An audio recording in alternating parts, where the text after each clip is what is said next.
If you want success in caregiving, if you want your person with dementia to take a shower, change their clothes, let you help them with their finances, eat more food, whatever it is that you are trying to get the person with dementia to do, there is one thing you are going to have to do. Are you ready for it? You are going to have to fail. In this video, I want to share with you a new way to think about failure, a way that will actually get you more success. Trying to avoid failure will pretty much guarantee you won't have success. This is something I believe every caregiver needs to hear. And at the end of this video, I'll share with you a special new training I'm doing on how to get help that actually helps. Let's think about this concept of failure. I think most of us are brought up most of our lives to think that failure is something bad. In fact, let me check the Googles and see what Google has to say about failure. Okay, one of the definitions that Google is offering is failure is the state or condition of not meeting a desirable or intended objective. That probably happens all the time in dementia care. Not getting the result you want is something I think the majority of caregivers face probably on a daily basis. So technically, I guess the majority of caregivers are failing every day.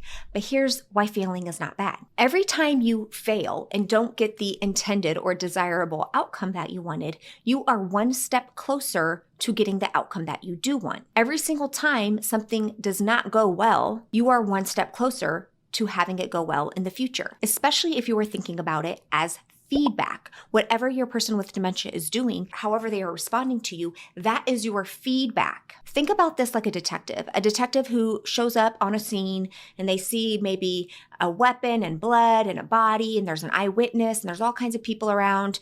And that detective puts together a hypothesis. And then that detective goes back to the lab, they run all their tests, and it turns out their hypothesis was incorrect. It was not the person they thought it was. That detective does not then wave the white flag and say, I give up, nothing's ever going to work.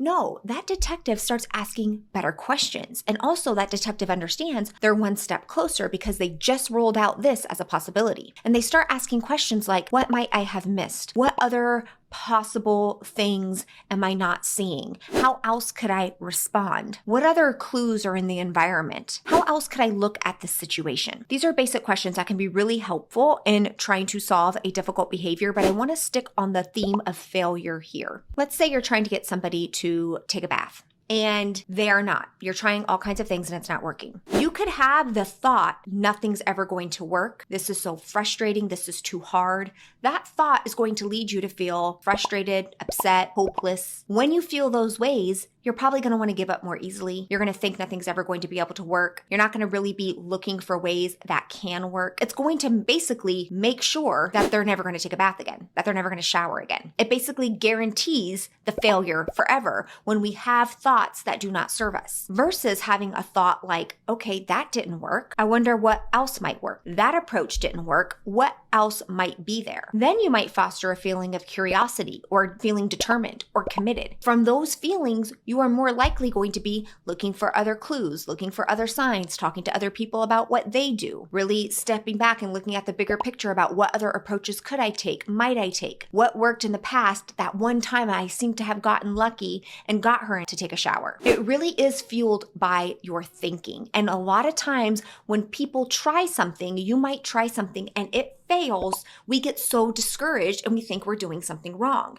No, every time you fail, you could celebrate that and say, I'm one step closer to figuring it out. It's so incredibly important. The most successful people in life are the ones that are willing to fail. The most successful people in life, the people who have the most success in life, they also have the most failures in life. What if we can start to look at failures as feedback? What if we could just take the feedback, take the failures, and not make it mean anything bad about you, anything wrong with you, or wrong with your caregiving?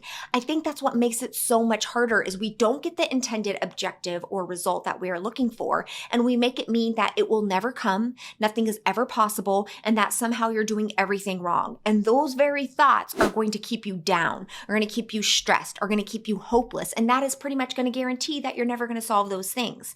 This really does start with your thinking, and I think so long as we can start to get comfortable and start to accept that failure, aka not getting the intended desired result or outcome you want every single time, is just going to be a normal part of caregiving, the easier we can make this whole caregiving experience be. It's actually quite unrealistic, I think, that we would even know what to say or do 100% of the time to get the person to do or say what we want them to do or say. I don't think it's possible. I think this is just part of being a caregiver to another human being who is living oftentimes in their own reality and perceiving the world way differently than you are perceiving the world. So, number one, let's just normalize failure. It's going to happen. Doesn't mean anything bad about you. Number two, let's start looking at failure as one step closer to success. It is feedback. It is telling you what didn't work.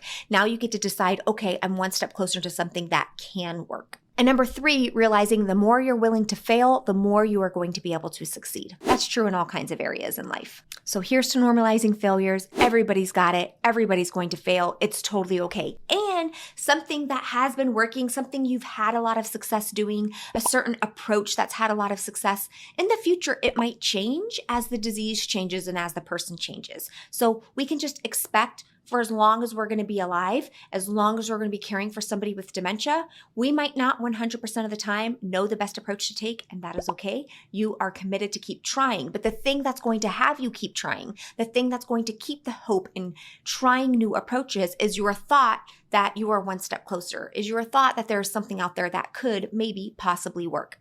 Notice if your brain tries to tell you there's nothing that's going to work. That thought will prove to yourself that nothing's going to work. Because why would you try a bunch of different things if you already believe nothing's going to work? It doesn't make sense.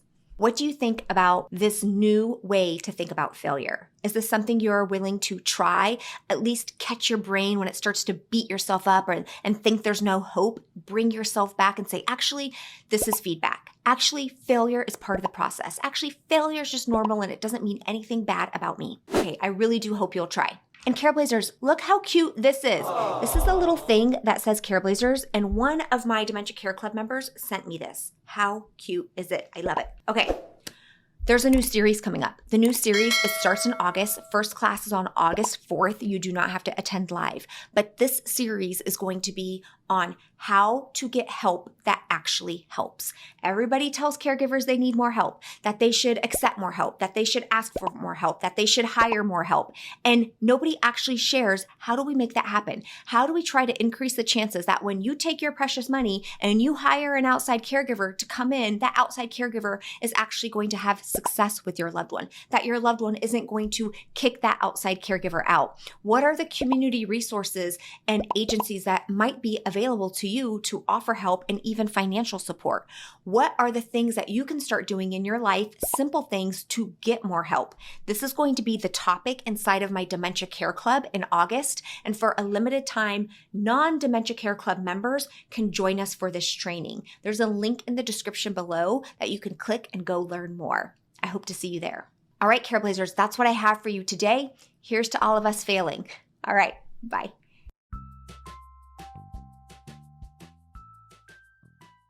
There's